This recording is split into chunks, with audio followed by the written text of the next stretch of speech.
ना कहीं दूर है, तो इस वजह से वो सिलेक्शन से अपना दूर रह जाता है। तो इसलिए आपको ये चीजें मैनेज करके चलनी है कि ये जो आपकी शॉर्ट टर्म सब्जेक्ट है, हर बच्चा यही गलती करता है कि शॉर्ट टर्म सब्जेक्ट्स को अच्छे से कवर कर लेगा, उसको हरियाणा से, लेकिन जो लॉन्ग टर्म सब्जेक्ट है उसमें कहीं ना कहीं दिक्कत आती है। तो जो भी बच्चे अभी 22-23 साल से कम है और मेरी वीडियो देख रहे हैं, मैं उनको एक ही सजेशन देना चाहूंगा।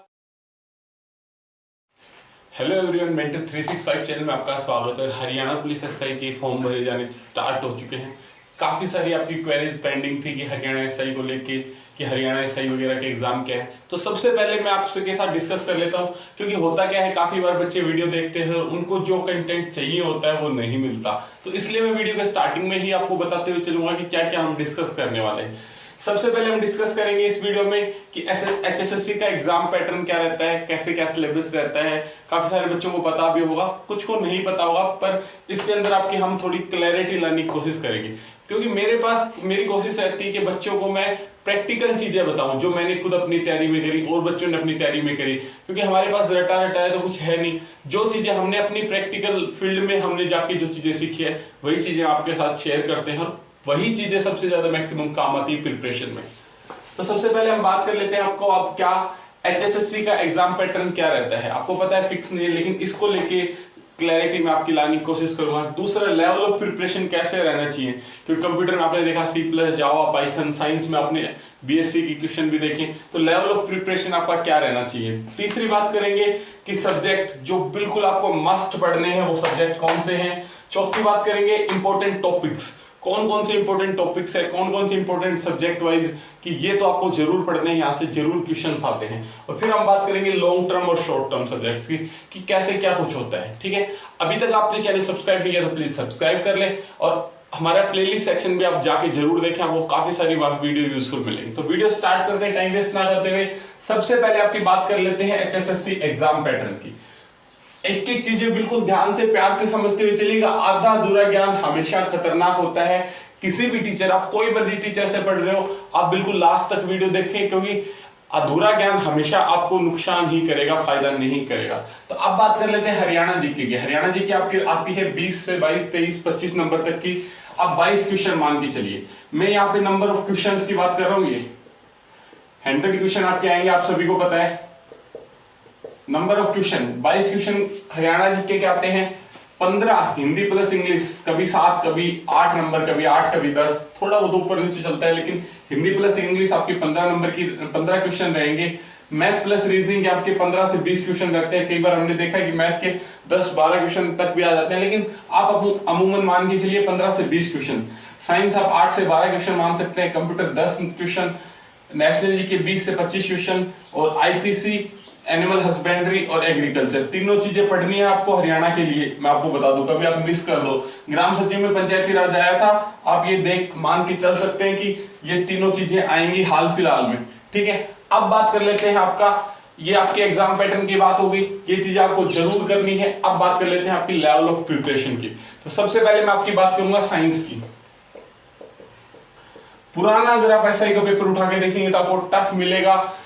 एमएससी लेवल तक के भी साइंस के क्वेश्चन मिलेंगे, लेकिन मेरा एक मानना है हमेशा कंपटीशन, आप चाहे कोई मर्जी कॉम्पिटिटिव एग्जाम्स की तैयारी कर रहे हो, कहीं से भी कुछ भी पढ़ रहे हो, लेकिन आपको एक चीज हमेशा याद रखनी है कि आपको प्रिपरेशन ऐसी करनी है जो और बच्चों से आपको आगे लेके जाए। आपको ये प्रिपरेशन नहीं करनी है कि कुछ भी अनएक्सेप्शनल पढ़ रहे हैं कि शायद एसएससी ये पूछेगा तो मैं ये तैयार कर लेता हूँ, ये पूछेगा तो ये तैयार कर लेता हूँ। आपका कभी भी सिलेक्शन नहीं होगा।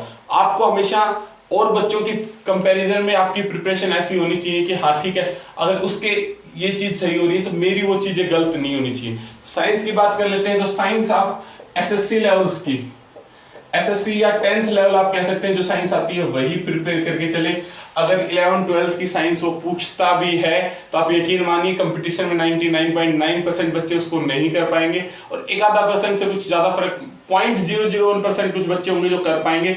लेकिन आपको 10th लेवल ही प्रिपेयर करनी है। इससे ऊपर 1-2 क्वेश्चन जाता है। ग्राम सचिव का आपने पेपर देखा होगा, 74 क्वेश्चन बिल्कुल एग्जाम पैटर्न के ऊपर थे। 7 क्वेश्चन जो आपने देखे वो थे आपकी हिंदी साहित्य के ऊपर, जो साहित्य को लेके सिर्फ 3 से 4 क्वेश्चन आप ऐसे कह सकते हैं जो बिल्कुल आउट ऑफ द कंटेक्स्ट पूछे हुए थे। सिर्फ 3 से 4 क्वेश्चन, क्योंकि साहित्य भी 10th लेवल तक का ही था।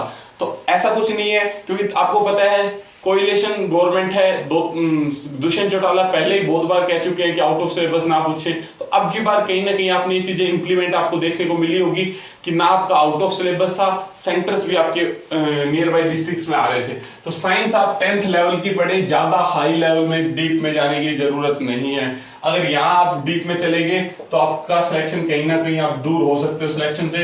ये बिल्कुल 10th लेवल तक की पढ़े, फिजिक्स केमिस्ट्री बायो, जो आपकी ल्यूसेंट आती है ना सब्जेक्टिव, जिसमें हिस्ट्री पॉलिटी बायो फिजिक्स सारे सब्जेक्ट होते हैं कंबाइन, उस ल्यूसेंट में से अगर आप साइंस पढ़ लेंगे तो आपकी साइंस में एक क्वेश्चन भी गलत नहीं हुआ। अब बात कर लेते हैं आपका मैथ। तो सेम मैथ्स के लिए वही डाउट होता है, मैथ्स के लिए मैंने अलग से वीडियो बना रखी है, आप वो भी जाके देख सकते हैं। लेकिन मैथ मैं फिर यही कहूंगा 10th लेवल का मैथ पढ़ें, इससे ऊपर ना जाए। ग्राम सचिव में एक भी क्वेश्चन ऐसा नहीं गया था हाई फाई लेवल का, इंटीग्रेशन डिफरेंशिएशन लिमिट्स वगैरह के क्वेश्चन नहीं पूछे जाएंगे। मैं ये चीज गारंटी से भी इसलिए बोल रहा हूं क्योंकि ग्राम सचिव में नहीं हुआ, आगे भी हमारी उम्मीद है। दूसरी बात, अगर आप इस पे अगर पूछे भी जाते हैं तो आप इन पे इतना ज्यादा कंसंट्रेट करने की जगह अगर जो फिक्स है कि ये पता है कि हमें किस लेवल का आता है, ये पता है हमें किस लेवल का आता है, ये हमें पता है क्या चीज आती है, नेशनल जीके हमें पता है क्या आता है, अगर आप इन पे हरियाणा जीके नेशनल जीके इन पे अगर आप ज्यादा फोकस करेंगे तो आप कंपटीशन कहीं ना आगे रहेंगे खुद को। ठीक है, तो ये चीजें आपको बिल्कुल 10th लेवल की एसएससी लेवल की करनी है। कंप्यूटर आप जो ल्यूसेंट या फिर आप अपनी विद्यापीठ की जो बुक आती है उनमें से कर सकते हैं, अच्छी बुक्स हैं। बुक्स रिगार्डिंग अभी बुक्स के रिगार्डिंग आप मैं एक अलग वीडियो आपको जरूर मैं प्रोवाइड करने की कोशिश करूंगा जो स्पेशल बुक्स को लेके कंसंट्रेट होगी। अभी बात कर लेते हैं लेवल ऑफ प्रिपरेशन की। तो साइंस आपकी 10th लेवल, मैथ आपका 10th लेवल रहना चाहिए। कंप्यूटर आपकी जो ल्यूसेंट में दे रखी हो इनफ है, सी प्लस जावा पाइथन पूछता है तो वो फिर वही बात आ जाती है, किसी को नहीं आता। काफी सारे बच्चे सिलेक्शन लेके गए हमारे पास से, हमने उनसे बिल्कुल नजदीक से उनको देखा है और उनसे पूछा भी है। किसी ने कोई जावा नहीं पढ़ा आज तक, किसी ने कोई पाइथन लैंग्वेज नहीं सीखी, किसी ने कोई साइंस मैथ के इंटीग्रेशन डिफरेंशिएशन नहीं निकाले, लिमिट्स के क्वेश्चन नहीं किए, फिर भी वो सिलेक्शन लेके जा रहे हैं क्योंकि उन्होंने हरियाणा जीके नेशनल जीके इन चीजों पर अपनी इतनी कमांड कर ली थी, कोई दिक्कत नहीं है। ठीक है, अब बात कर लेते हैं सब्जेक्ट मस्ट स्टडी और इंपॉर्टेंट टॉपिक्स की। तो ये मैं इसलिए अलग से हाईलाइट कर रहा हूं दोनों चीजों को क्योंकि ये चीजें बच्चे भूल जाते हैं, जैसे ग्राम सचिव में पंचायती राज के साथ हुआ। ये है आपकी animal husbandry, agriculture, animal husbandry पशुपालन वगैरह, आईपीसी धारा, कौन सी धारा किससे रिलेटेड है, क्या चीज एग्रीकल्चर से रिलेटेड, रबी फसल कौन सी है, खरीफ फसल कौन सी है, ये सारे क्वेश्चन इसके अंतर्गत आ जाते हैं कि मुर्रा नस्ल भैंस होती है, क्या होता है इनकी क्या कहते हैं रिप्रोडक्शन फेज क्या होता है, कितने टाइम में ब्रीडिंग करते हैं, क्या कुछ होता है, ये सारी चीजें आपको ये सारी चीजें आपको पढ़ के जानी है, IPC related, animal husbandry related. ठीक है, अब बात कर लेते हैं आपकी लॉन्ग टर्म और शॉर्ट टर्म। ये दो चीज है जिन पे मैं बहुत ज्यादा फोकस करता हूं और बच्चों को कहीं ना कहीं इससे काफी क्लैरिटी आती है। अभी तक आपने मेरा एक time table HSSC time table की मैंने एक वीडियो बनाई है कि एचएसएससी का बेस्ट टाइम टेबल क्या रहना चाहिए, पर वो वीडियो आप जरूर देखना, बहुत हेल्पफुल होगी आपको। तब बात कर लेते हैं लॉन्ग टर्म और शॉर्ट टर्म की। लॉन्ग टर्म और शॉर्ट टर्म, लॉन्ग टर्म वो सब्जेक्ट होते हैं जिनको पढ़ने में कम से कम 4 महीने चाहिए, जैसे हो गया आपका इंग्लिश और आपका मैथ्स और नेशनल जीके।